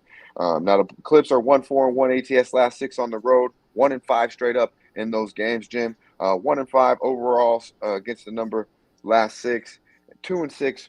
2-6-1 ATS last 9 versus the Eastern Conference against the numbers. So, but what I do believe is one thing that comes in against the Bulls is these motherfuckers are a little bit small. When you look over at the Clippers, you don't have to really worry about too much big. I mean, they got Zubac, and after that, they really don't have much size. I mean, they have Hartenstein off the bench. I mean, you got Morris as your 4. So I think that they won't have to worry too much about the size here. They'll be able to compete with that. Big Vooch will do his thing. And look for DeRozan and Levine to bring them home. Lock in that -2 for me, Jim. -2 at -106 available right now. Yeah, that's good money, man. Vipers on the Bulls at -2 as well. Maurice Walker on the Bulls and Atlanta today. Yeah, I like it. That's I dig it. Great breakdown. Leaning to the over at 220.5. THC's risen to Clippers being smoked early in the first half of games. So we have Dutch. Yeah. The board with the Hawks -6 at -103, Bulls -2 at -106. Let's move on to the final game. Real quick, Jim. That's a strong. I do want to just point out that's a strong point from James Ixnizzle because I almost locked in first half on this game as well because of the fact these motherfucking Clippers, they're dogs. They don't go away. But the full game to me, there's value there. The Bulls don't lose at home.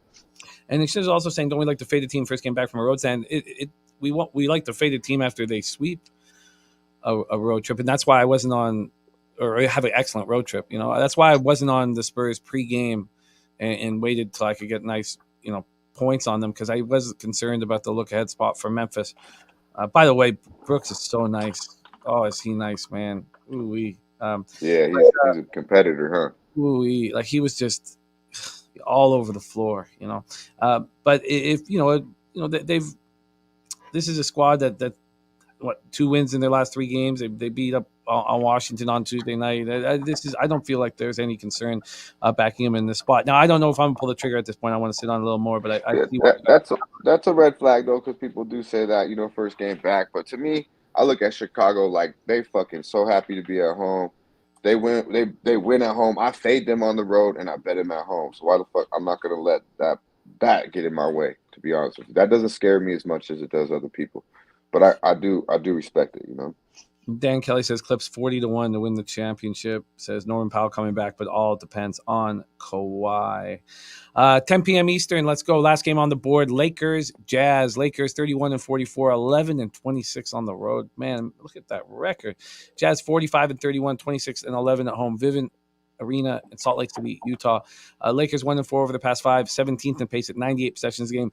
Utah 0-5. They've lost 5 straight. They're the slowest team pace-wise in the NBA over that stretch. 91.80 possessions a game. Not moving quickly out there. The Lakers open up as 11-point dogs. It goes to 12.5, then 13. This total opens up at 225. It's up to 227.5 cash-wise. The Jazz have 51% of the tickets, but 85% of the cash, a little over 10K tickets in. Then we have 56% of tickets on the under, 60% of cash on the under. Lakers coming off their 3rd straight loss, 128-110 at Dallas on Tuesday night. It was an embarrassing first quarter look for me, very embarrassing. I only put $100 on it, but it was just very, very embarrassing watching how shit they looked. And we got all that money back with the clip show, but it was awful. The Jazz coming off their 5th straight loss, that huge Clipper comeback, and they're an angry group. They're a very angry group. Do they take it out on the Lakers? Take it away, Dutch. Yeah, man, absolutely they do. I see my guys do chaos saying mega backwood. Nah, man, I'm hitting this motherfucker. I rolled it up in the plane. I'm about to take flight. Yeah, man, this is a beautiful thing right here, I believe, Jim. This is one of those things we just don't even overthink this shit, really. I mean, come on, man. No LBJ, no motherfucking bueno. And you got like you just touched on, you got an angry Utah team. These motherfuckers just didn't I mean, you have Mitchell, Spider-Man talking in the it's just the same old shit, They lost 5 straight, but there's no place like home. It's like when I touched down back in the 702.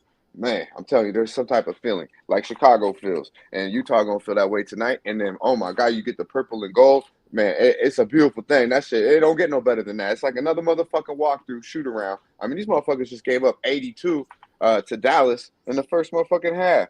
So what do you think Utah gonna do to them in the house? Pissed the fuck off with no LBJ. I mean, these boys gonna get run out the court. These are the first quarters, the first half. Everybody want to play. This would be the game to do it. Don't overthink it, really. I like Utah here early, and I like a full game. 13 is just fucking easy money. 7.5, it was like minus 115, I think, out there first half. 8 was, I mean, they'll be up double digits by halftime, but this game will be by 25, 30 points. So the 13 is just easy money. There's a feel good spot, Jim. It's a get right spot. I mean, I could give you the numbers about LA, how bad they are, but I mean, really look at the fucking roster that they're putting out there. And you got Gobert, you got Mitchell, you got Conley. Bogdanovic is probable. Believe me, he'll be out there. You got Clarkson coming off the bench. These motherfuckers going to run him out the gym. Be probably 30-point game. So make that 13 official because I already got 2 other plays on here.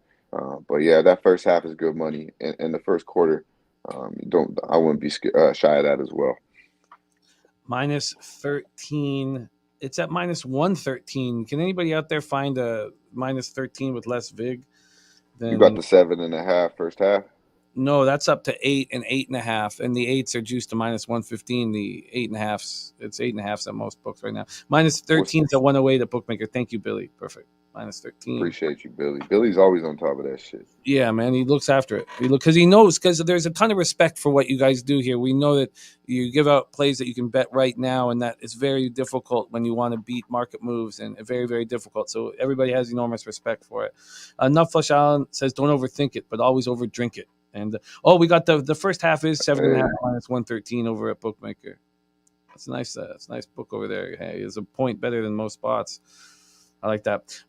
Okay, so Dutch has moved on the Jazz at minus 13 at minus 108. All right, let's review our NBA action from Dutch Boy Fresh, who's hitting at a 60% clip on the show. He is on the Hawks minus 6 at minus 103, the Bulls minus 2 at minus 106, and the Jazz minus 13 at minus 108. Respect, Dutch. It's nice to be back at work with you, my guy. Thank you for joining us every Thursday. I always look forward to it, and it was a pleasure getting to hang with you, my man. I hope you get back to being 100%. Yeah, man. I just don't want to be a dick. I need to go to the gym. I want to go to the sauna, but man, I don't know. I don't take no fucking test because, like, what's the test gonna do, man? Does it cure you as soon as you take the test? I don't get it, So I'm just gonna be a little cool for another day, maybe, and then I'm probably gonna be out there doing my thing and be real. No, I feel that. And this hat was courtesy of Dutch Boy Fresh. I'm wearing it with pride, man. So yeah, much love. I went to bring the shirt out just to show you, but I wasn't fucking with you. But it's in there. It's hung up. The lady put it up for you. So I'll either send it to you or when you touch down in 702, you'll have something to go with the hat, my guy. You're the man, Dutch. Everybody loved hanging with you. Thank you so much for sharing your hard work with us, and have a great rest of the day and a great beginning to the weekend. Yeah, real quick. Everybody in chat, man. We got like 225 motherfuckers in here. Jimmy worked the whole goddamn time I was there. You know what I mean? We had some moments, but hey, man, show some love. Hit that motherfucking like button. I just gave you a 3-piece. So we eating. No NBA Pub Hub today. So smash that motherfucking like button for the bag and myself. And I'll see y'all motherfuckers on Friday. Y'all stay fresh. There he is, Dutch Boy Fresh in the house. Okay, I need rest. I need to put some action in it and rest. We have a big bet cast tonight. There's not as many of us. We only have, it was funny last night. We were looking around at all the people who was left in this joint, and it was just Canada and Florida. Canada and Florida were only ones left. 16 of us, though, rolling deep. Canada and Florida. Ixnizzle, I didn't lose the cards. I got them in my room, man. Ixnizzle went over across the street, picked up like a box of baseball cards, was handing them out like Santa. I love it. You never know when you get the Ohtani rookie. No, I know. We were all looking for it. All right, let's review all action. But please remember, we have the betcast tonight, live betcast tonight. So in NHL, LJ and a couple other cappers are on Florida. First period -0.5. I don't feel really comfortable in that game. Not two different conferences, no real rivalry, and the Blackhawks were just sort of embarrassed, by the Sabres. So nothing there. Respect, Bri. I love it. I have some interest in the Islanders, but do I really want to back the Islanders and Stars who are playing the same team that they just beat 2 days ago? I need to think on that and make sure that I want that. And that's something we spoke on it earlier. That's what happens when you hang around great cappers and you talk capping all the time is, for me, my quantity of action dropped, because I just want to win badly. And I think when I'm alone and I'm making all these bets, it's because I need the excitement. When you're around great cappers, you want to cap like them. You want to succeed like them. And so my quantity of action has gone down. Gogster's on the under 6 at +110 and the under 1.5 first period at +129 in Pittsburgh, Minnesota. I'll be on the under 6.5 there. Ron Crawford spreadsheet play today is Colorado -1.5. Gogster's on a 4-team parlay. The Gogster parlay at +217. Colorado, Calgary, Boston, and Florida. If there's one big favorite I would take, I think it's the Flames -1.5. I think it's the Flames -1.5. They need to send a message to the Kings, who it's possible that they see in the second round of the playoffs. The Stars -1. Of the two teams that are playing their opponents again, I do think the Islanders and Dallas both win. I'm going to need to sit on that a little more.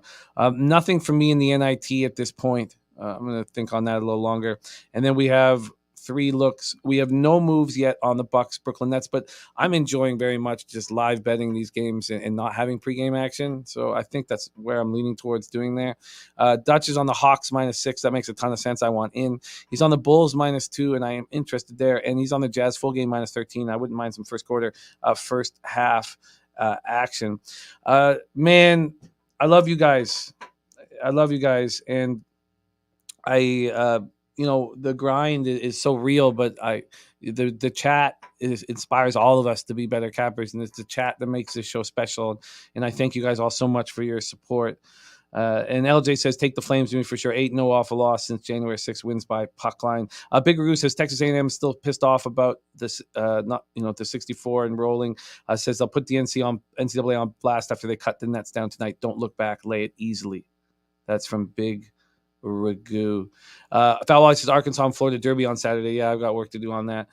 Brian Warner, Raven in the Desert, Juan Ruiz, Fat Wally, Franco White, Ick Schnizzle, Real Deal Prime, Brian Pacone, Brian Warner, Big Ragoo, LJ from H-Town, and oh shit, my computer froze there for a sec. Top Set, Rez Mob, Razor Sharp Picks, Patrick Burns, THC is Rizza, Maurice Walker, Dennis Garcia, Nathan Cerna, Dennis Trusty, all of you guys. Millsy, happy birthday to your 2-year-old.